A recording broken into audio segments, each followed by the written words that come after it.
Hello साथियों, कैसे आपसे मैं ऋषि पांडे आपका अपने चैनल में स्वागत करता हूं। साथियों, जैसा कि आप जानते हैं कि हमारे कंप्यूटर से संबंधित यानी हमारे जो आपके समस्त कोर्स होते हैं उनका हमारे चैनल के माध्यम से आपको क्लासेस दी जाती हैं। ठीक है, तो हमारे कई सारे लेक्चर पहले हो चुके हैं। ठीक है, ये लेक्चर आपके triple C, O level, DC या भी कोई भी कंप्यूटर कोर्स करते हैं आपको ये ज्यादातर जो है मदद मिलेगी। ठीक है प्यारे साथियों, तो इससे पहले के क्लास में मैंने आपको मेमोरी और सॉफ्टवेयर के बारे में पढ़ाया था कि सॉफ्टवेयर क्या होता है, मेमोरी क्या होता है, इसके बारे में मैंने आपको पढ़ा दिया है।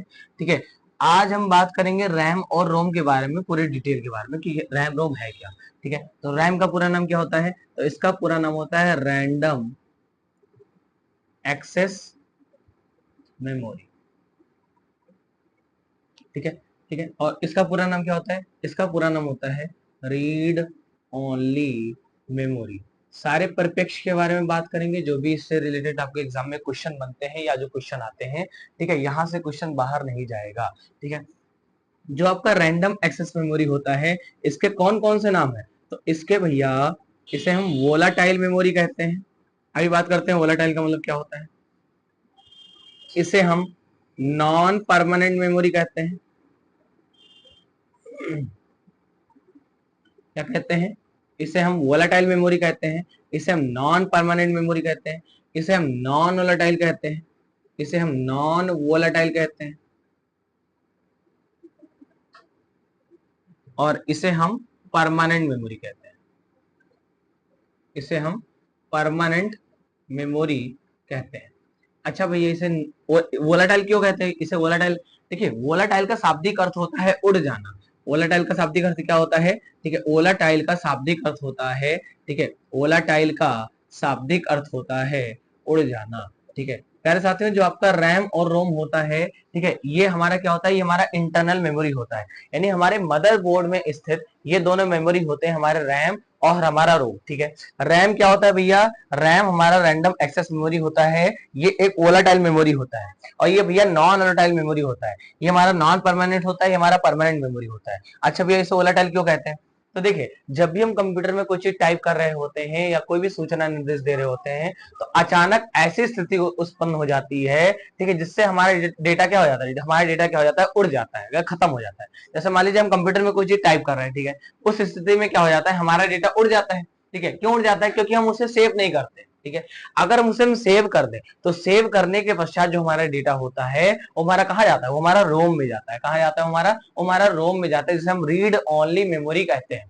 ठीक है, यानी कंप्यूटर में जब भी हम कोई डेटा टाइप करते हैं तो ऐसी स्थिति आ जाती है कि हमारा डेटा क्या हो जाता है? उड़ जाता है। अब ये उड़ेगा कैसे?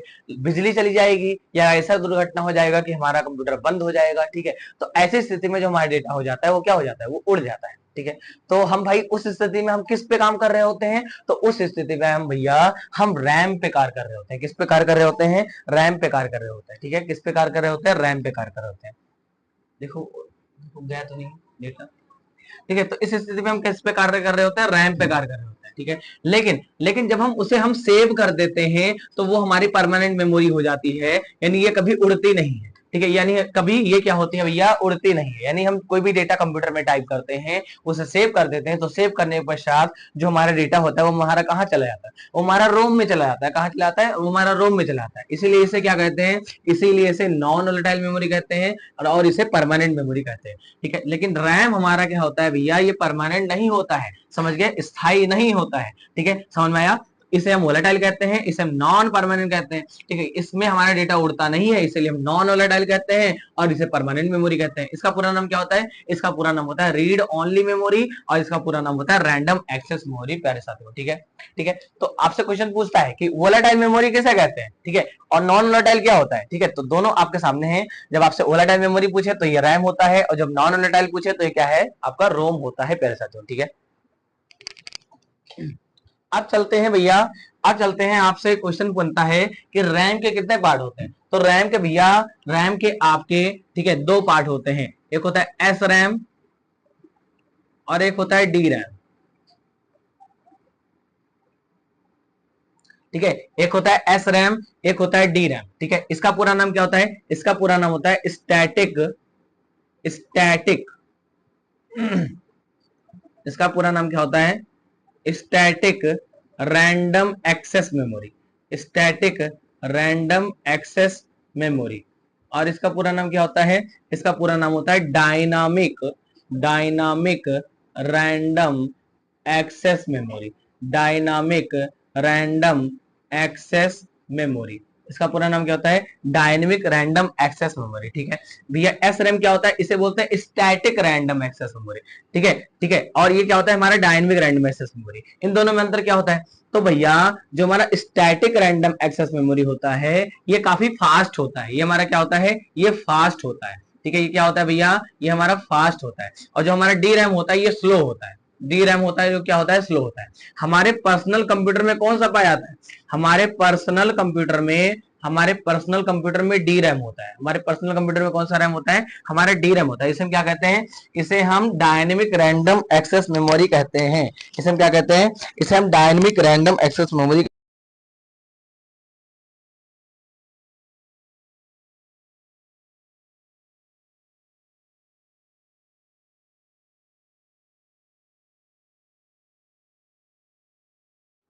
तो प्यारे साथियों, इसे हम क्या कहते हैं? इसे हम डायनेमिक रैंडम एक्सेस मेमोरी कहते हैं, इसे हम स्टैटिक रैंडम एक्सेस मेमोरी कहते हैं। ये हमारा फास्ट होता है, ये हमारा स्लो होता है। हमारे पर्सनल कंप्यूटर में जो रैम होता है हमारा क्या होता है? हमारा डी रैम होता है। आया समझ में? ये हमारा क्या होता है? हमारा डी रैम होता है। ठीक है।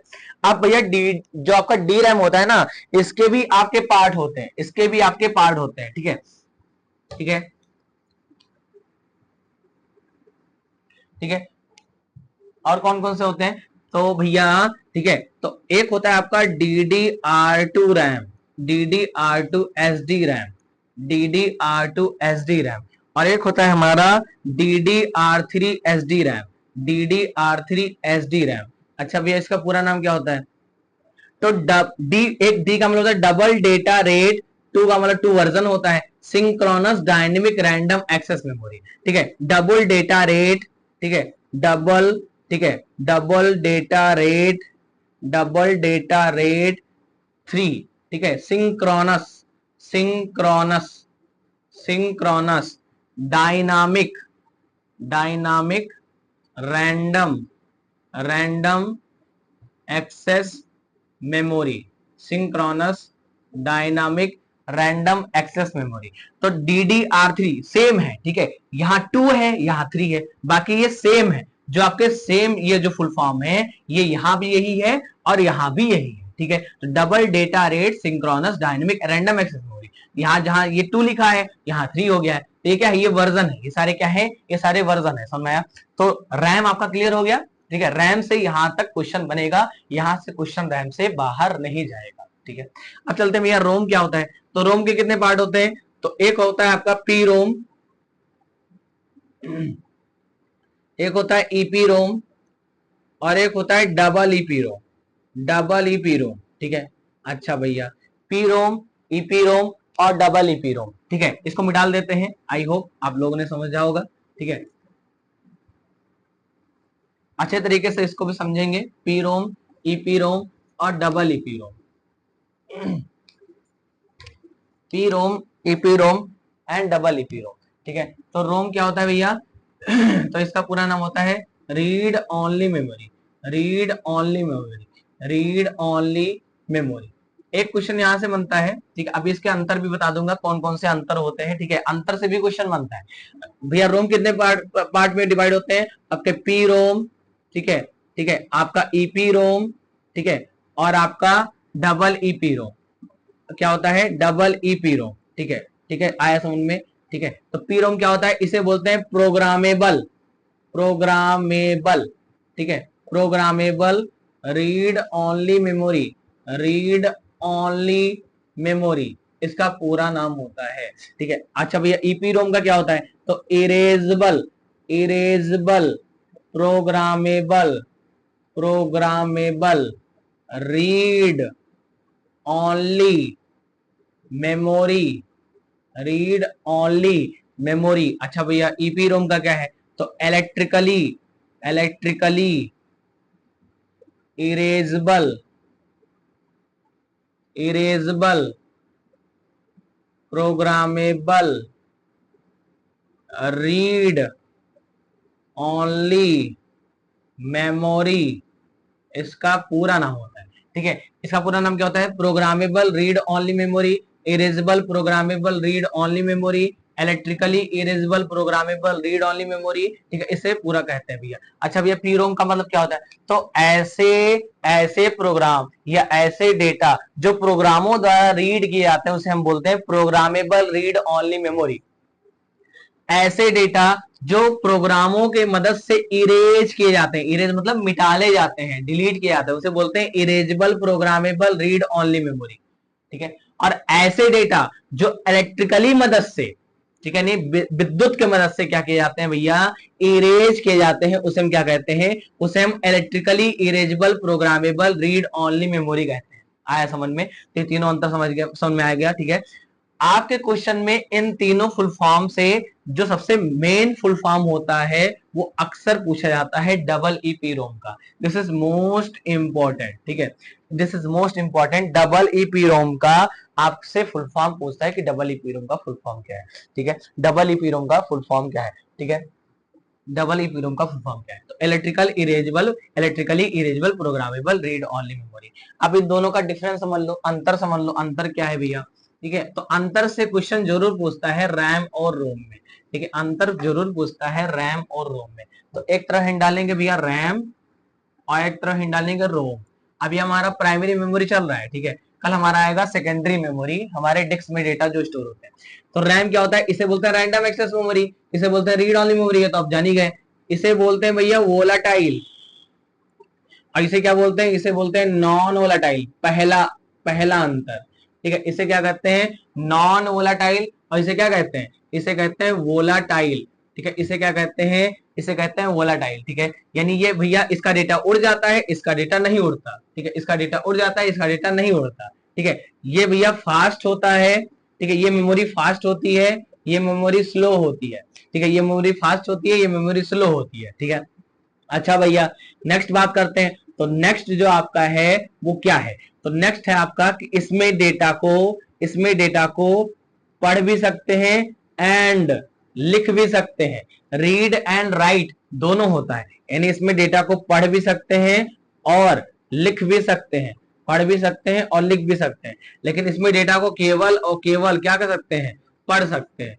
इसीलिए इसके टर्म में क्या है? रीड ओनली मेमोरी, यानी सिर्फ पढ़ सकते हो, समझ गए? इसे क्या कहते हैं? Read only memory. रीड मतलब पढ़ना, ओनली मतलब सिर्फ, ठीक है, यानी ऐसी मेमोरी जिसमें हम केवल पढ़ सकते हैं, हमारा क्या होता है? हमारा रीड ओनली मेमोरी होता है, यानी हमारा रोम होता है, ठीक है। और ये दोनों कहाँ प्रेजेंट रहेगा? ये दोनों आपके मदरबोर्ड में प्रेजेंट रहता है।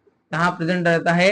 ये दोनों मदरबोर्ड में प्रेजेंट रहता है, जैसे हम एक्सटेंशन बोर्ड, जैसे हम एक्सपेंशन बोर्ड, जैसे हम मेन सर्किट बोर्ड, जैसे इलेक्ट्रॉनिक सर्किट बोर्ड कहा जाता है, ठीक है। तो ये हमारा क्या हो गया भैया? ये हमारा मदरबोर्ड हो गया। इस मदरबोर्ड में हमारा रैम भी स्थित होता है, हमारा रोम भी स्थित होता है। लेकिन सेकेंडरी मेमोरी मदरबोर्ड में स्थित नहीं होता है, इसको बाहर से लाके हम क्या करते हैं भैया? सीपीयू में लगाते हैं। तो हमारा क्या होता है? ये हमारा रैम हो गया, ये हमारा रोम हो गया। तो ये तीन खास अंतर आपके एग्जाम में पूछता है, तीन खास अंतर आपके एग्जाम में पूछता है। अगर आपसे पूछे कि कौन सा परमानेंट होता है, कौन सा नॉन परमानेंट होता है, तो जो आपका, ठीक है, तो जो आपका रैम होता है ना, जो आपका रैम होता है ना, ये नॉन परमानेंट होता है। और ये क्या होता है? ये परमानेंट होता है। ये क्या होता है? ये परमानेंट होता है, ध्यान रखना, ठीक है। इसका डेटा बना रहता है, इसका डेटा बना नहीं रहता है, उड़ जाता है। क्या होता है? उड़ जाता है। तो ये खास अंतर मैंने आपको दोनों बताया, रैम और रोम में, ठीक है। अब जो है हमारा जो क्लास था आज का, ये प्राइमरी मेमोरी के ऊपर डिपेंड था। मैंने आपको कल बताया था कि प्राइमरी मेमोरी, ठीक है, दो ऐसे मेमोरी होते हैं जो ना आपके प्राइमरी का हिस्सा होता है ना सेकेंडरी का हिस्सा होता है, ठीक है। ऐसे मेमोरी को कौन से मेमोरी कहते हैं? तो ऐसे मेमोरी को रजिस्टर और कैश मेमोरी कहते हैं। ऐसे मेमोरी को क्या कहते हैं? ऐसे मेमोरी को रजिस्टर और कैश मेमोरी कहते हैं। ऐसे मेमोरी को रजिस्टर और कैश मेमोरी कहते हैं। ये ओ लेवल के एग्जाम में पूछा गया था, ये ओ लेवल के एग्जाम में पूछा गया था, ठीक है, 2020 में पूछा गया था कि रजिस्टर का जो डेटा होता है वो किसमें स्टोर करता है, यानी कौन सा डेटा, मतलब कौन सा बिट में डेटा जो है कौन स्टोर करता है, ठीक है। यानी अगर आपसे पूछे कोई कि रजिस्टर की जो मेमोरी यूनिट होती है, यानी किस यूनिट में डेटा को स्टोर करता है, तो रजिस्टर भैया जो बिट में डेटा होते हैं उनको स्टोर करता है। रजिस्टर जो होता है भैया जो बिट में डेटा स्टोर होता है उनको स्टोर करता है, समझ में आया? जो बिट में डेटा स्टोर होता है उनको कौन स्टोर करता है? हमारा रजिस्टर। ये हमारी सीपीयू की मेमोरी होती है, इसे हम क्या कहते हैं, इसे हम बोलते हैं सीपीयू की मेमोरी। इसे हम क्या बोलते हैं, इसे हम सीपीयू की मेमोरी बोलते हैं। अच्छा भैया कैश मेमोरी क्या होती है, तो कैश मेमोरी सबसे फास्टेस्ट मेमोरी होती है। आपके एग्जाम में पूछता है कि सबसे फास्टेस्ट मेमोरी कौन सी होती है, कैश होती है। इसके 3 लेवल होते हैं, L1 L2 L3। L1 L2 L3। L1 cash सबसे फास्ट होता है, ठीक है। L2 कैश सबसे एवरेज होता है, ठीक है। और ये क्या होता है, सबसे स्लो होता है। समझ गए, ये 3 कैश होते हैं, L1 L2 L3। फास्ट कौन होता है, L1। एवरेज कौन होता है, L2। और L3 सबसे स्लो होता है। मैंने आपको कल बताया था कि कैश जो होता है वो आपकी भैया चिप आधारित होती है, यानी चिप की क्षमता यानी माइक्रो प्रोसेसर की क्षमता जितनी अधिक होती है उतने फास्ट हमारा कैश मेमोरी काम करता है, ठीक है। तो आज का क्लास हम यही रहने देते हैं, ठीक है। आज मैंने आपको प्राइमरी मेमोरी बताया, ठीक है, प्राइमरी मेमोरी के पार्ट्स के बारे में बताया, उसके अंतर के बारे में बताया, ठीक है, ठीक है, इसके अंतर के बारे में बताया, ठीक है। तो आपको वीडियो कैसा लगा, ठीक है, कमेंट करके जरूर बताइएगा, ठीक है, और लाइक करिएगा अब हमारे वीडियो को, ठीक है, और ज्यादा से ज्यादा दोस्तों के साथ अपने साथ शेयर करिएगा, ठीक है, ठीक है, कि ज्यादा से ज्यादा बच्चों तक ये लाभ पहुंच सके, ठीक है प्यारे साथियों। तो आज के लिए यहीं तक रहने देते हैं। आप सभी अपना ख्याल रखिएगा, मस्त रहिए, खुश रहिए, स्वस्थ रहिए। धन्यवाद साथियों।